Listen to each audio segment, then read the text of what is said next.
The Holy Gospel according to Mark. Glory to you, O Lord. Lord.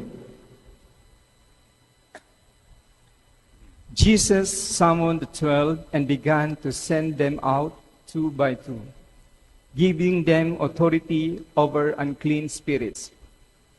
He instructed them to take nothing on the journey but a walking stick, no food, no traveling bag, not a coin in the purses in their belts.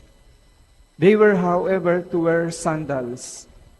Do not bring a second tunic, he said, and added, whatever house you find yourself in, stay there until you leave the locality. If any place will not receive you or hear you, shake its dust from your feet in testimony against them as you leave. With that, they went off, preaching the need of repentance.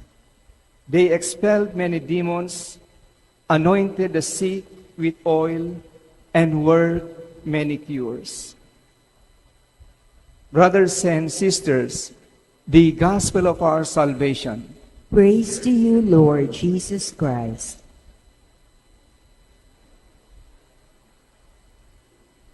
Come, Holy Spirit, bless this unworthy priest, that I may share with humility and with the heart, and that people listen with their hearts. Come, Holy Spirit, come. Sisters and brothers, the Eucharist is a gem, God encounter moment. And it's also a gem because it's precious. Salamat po sa inyo at pinahalagaan ninyo ang Eucharistia ngayong linggo. Sinabi nyo, walang trabaho, walang good time muna, basta magsisimba muna ako. Thank you for making the Eucharist a gem. And today too, we like to welcome a gem, a God encounter maker in Spain. Father Jerry Paat, the one who read the Gospel, is vacationing now from Spain. Welcome, Father Jerry. Have a well-deserved vacation. Our missionary. Amen, Lord. Amen. And speaking of travel, ilan po sa inyo ang nakapunta na sa Holy Land? Raise your hand. Naku, kukunti pa. Okay, lahat tayo, taas natin kamay natin. Lord, sana po makarating ako sa Holy Land someday, soon. Amen? Amen. Claim that, believe, trust, surrender. Nothing is impossible with God. By the way, mayroon pala tayong local Holy Land in Subic. Replica of everything that you see in the Holy Land. So, and speaking of the Holy Land, the first time I was there was about the 1990s, early 1990s. Amazing to see, oh my God, ito pala yung Galilee, ito pala ang millstone, ito pala yung olive. The Bible becomes so real. But one unforgettable moment for me was, you know, we stayed in a hotel. Breakfast was buffet. Big, daming pagkain. First day, ada yung kain, no? Second day, on the third day, nilapitan po ako ng head waiter ng hotel. Father Orbos, you have pilgrims from the Philippines. Yes, yes. Oh, many, plenty, many table. Yes. And then sabi niya, Father, do you eat the shell of hard-boiled eggs in the Philippines? I said, no. Why? Why are you asking? Because I see many Filipinos get hard-boiled egg in their plate.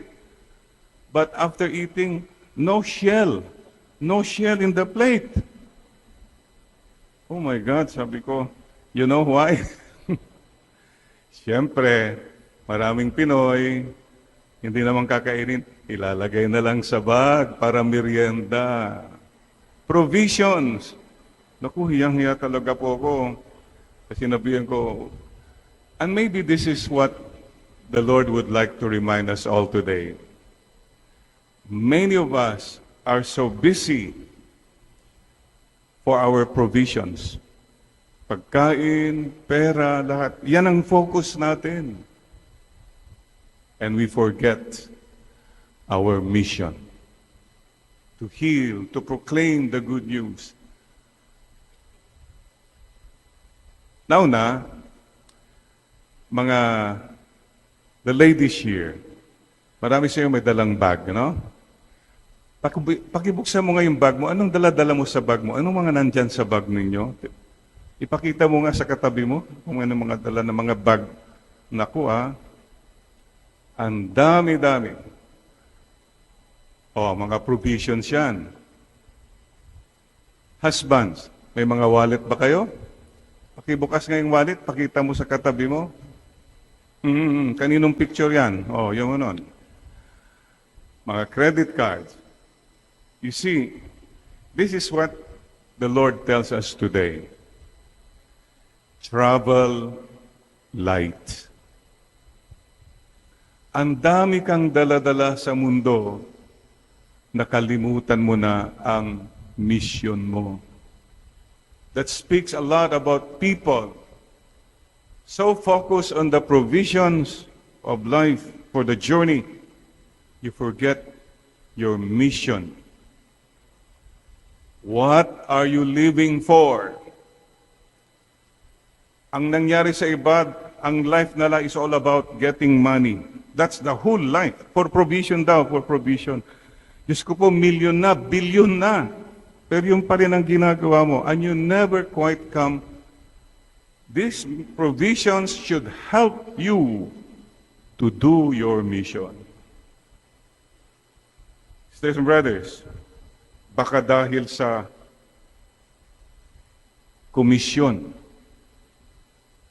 dahil sa konsumisyon, dahil sa mga intermission, nakalimutan mo na ang mission. A lot of people po have focused their whole life on money, earning more money. Valid naman po yan. Pero yung labis, I cannot imagine somebody who has millions and millions, even billions, continue to hoard more money. What? Para sa mga anak nila. To the 5th generation na yun. All prepared. Sisters and brothers, please listen to the Lord today. The Lord tells us as we journey through this life, carry with you nothing for the journey except a walking stick, baston. You know why? Of course, to find your way, to defend yourself, to lead others. Yan. Okay. No food. Tignan niyo mga refrigerator natin kung ano naka-stock. Hoarding, panic buying.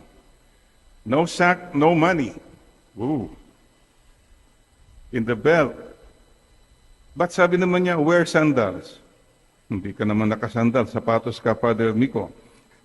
And no second tunic. What is the Lord telling us?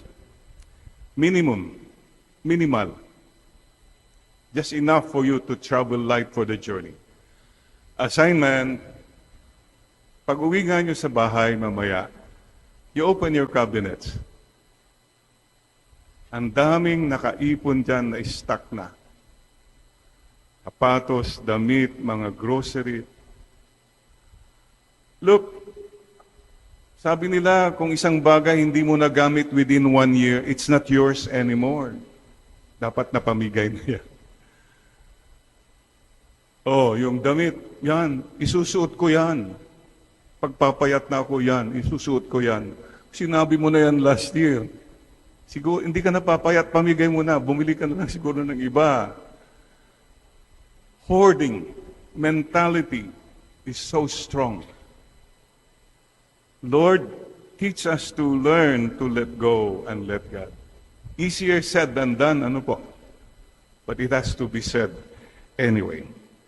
Mga kapatid, baka hindi mo na magawa ang iyong misyon. Hindi mo makita ang iyong misyon kasi nakafocus ka palagi sa komisyon o sarili mong konsumisyon at sarili mong mga intermission, mga luho sa buhay. Lahat po tayo dyan, mea culpa, mea maxima culpa. Ang dami sa atin, ang daming dala-dala at walang kadala-dala. Hindi ka na natuto that in life, it's not the things that make you truly happy. It's people. Use things, love people. Not vice versa. Kasi marami sa atin, we love our things, our gadgets, everything na gives us comfort. And we hardly love people. Lahat po tayo should again come to the Lord and say, Lord, mea culpa. This week I had a counseling. This lady, well, she has a lot of potentials and a lot of credentials, but so burdened. Fears. Anong mangyayari? Regrets. Anxieties. What happened is she became so preoccupied about provisions. And she became stagnant with her life. Ayaw niya ng parang always so. Sabi ko, one thing is necessary. You trust the Lord more and you worry less. Mga kapatid, she was so stagnant because she was stuck on looking at her provisions. Kulang, baka mawawala. Sabi ko, ang dami pong mas naghihirap kaysa sayo. Can't you see? Marami kang blessings, pero hindi mo nagagawa yung mission mo kasi ang bottom line sa'yo, I have to have this. I have to have enough for the future. Baka magkasakit ako, magkasakit yung anak ko, magkasakit yung apo ko, at saka yung mga apo ng apo ko. Enough for the day are the troubles thereof. We have to learn to trust God more and worry less. And she has forgotten to be joyful. Hindi na nakakatulog. Worry ng worry. You know, somebody said, life is not a problem to be solved, but a mystery to be celebrated. We'll never know all the answers, but be joyful anyway. Paalaala po ha. As I've told you before, I remind you again. Isipin mo ito kapatid. Kung namatay kang malungkot, di malungkot kang namatay.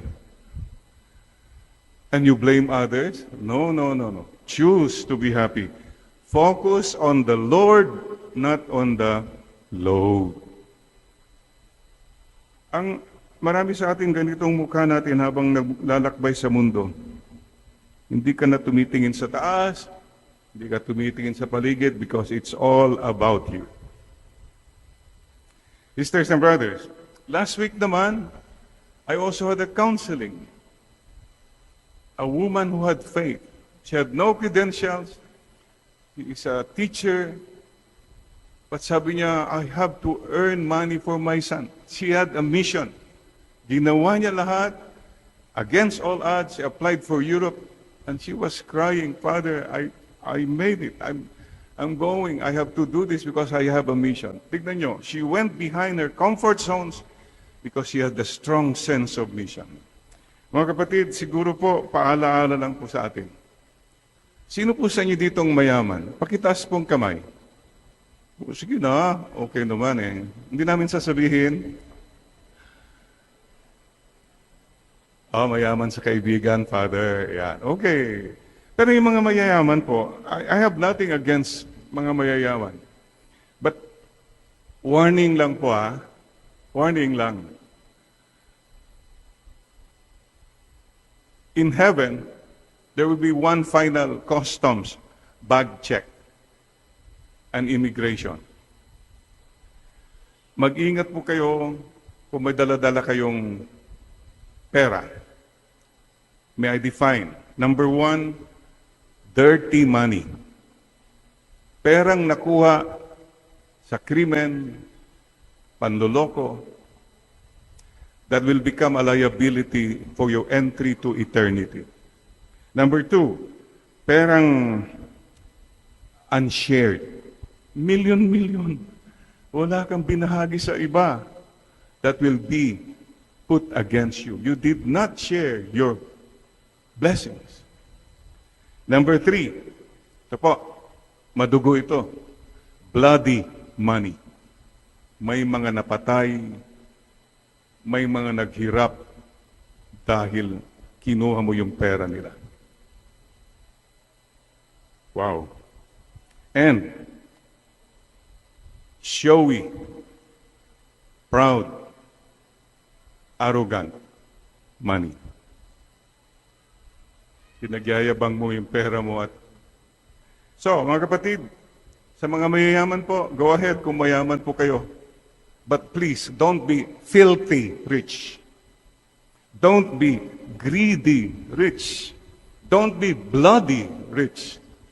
And don't be proud, showy, arrogant rich. Bottom line, what does it profit you and me? We gain the whole world. We gain all the provisions. You have all your bags full, but nowhere to go. Wala lang, napuno ka lang ng provision. Wala kang nagawa na mission. You are so blessed. Please share your blessings. It's a privilege. And please don't forget this. When God raises your standard of living, raise your standard of giving. Huwag na po tayong tumawad sa palengke. Hirap na, babaratin mo pa. Masaya ka. Wow, nakaisa ako. Bakit? Mag-tip ka sa mga first-class restaurant. Wow, 1,000. You see the point? The poor you will always have with you. Lahat po tayo, we all will answer to God someday. How we acquired the money, how we shared and we used the money God gave to us. Sisters and brothers, what are you living for? Think about this. There are 5 balls now we juggle in this life. Pakicheck mo nga. These are all very important. The first one is family. Kumusta ang family mo? You taking care of them? Are they a priority to you? Number 2, friends. Oh, may mga kaibigan ka pa ba? Nasaan na yung mga dati mong kaibigan? Baka yung kaibigan mo lang, para yung sosyalan lang, entertainment lang. Shallow friends. How about your real friends? Do you treasure them? Number 3 ball is work. Yeah, trabaho.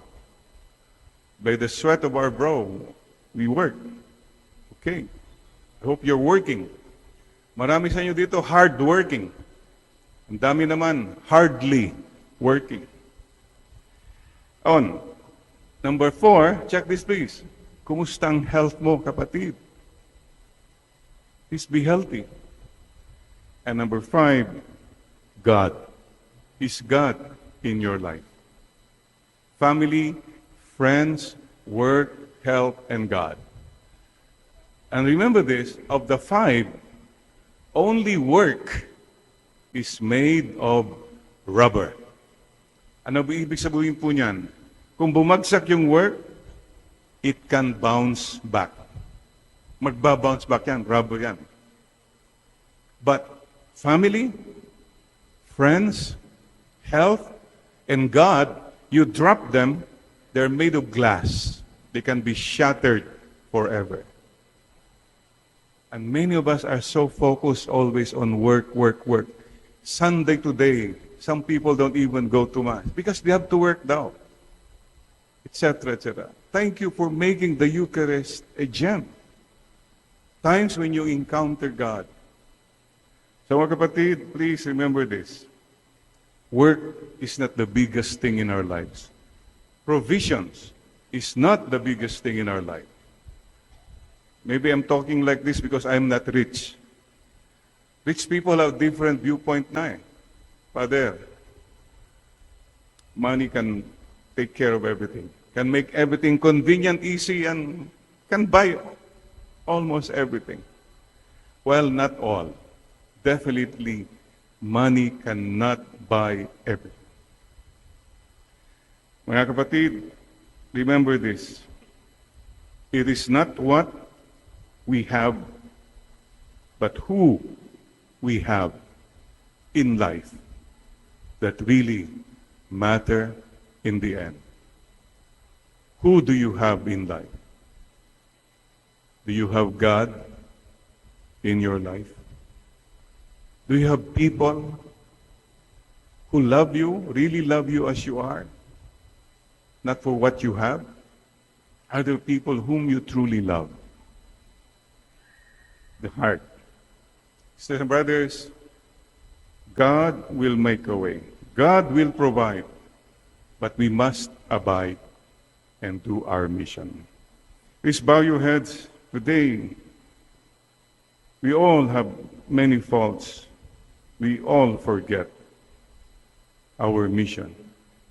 So today, tell the Lord again, as for me and for my house, we will serve you, O Lord. The book of Joshua.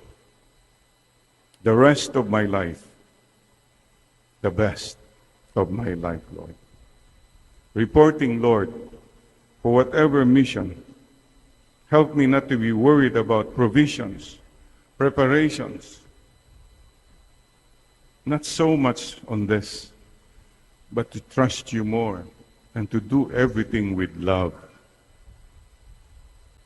No matter how simple, no matter how little, we do everything with love. Thank you, Mama Mary, for reminding us to see and to hold on to our real treasure, tanging yaman, the Lord in our lives. He is our gem. And may the peace of the Lord be with you all. Please remind also now your people beside you. Sabi mo sa katabi mo, you are a gem. Oh, you're a God encounter maker. Amen and amen.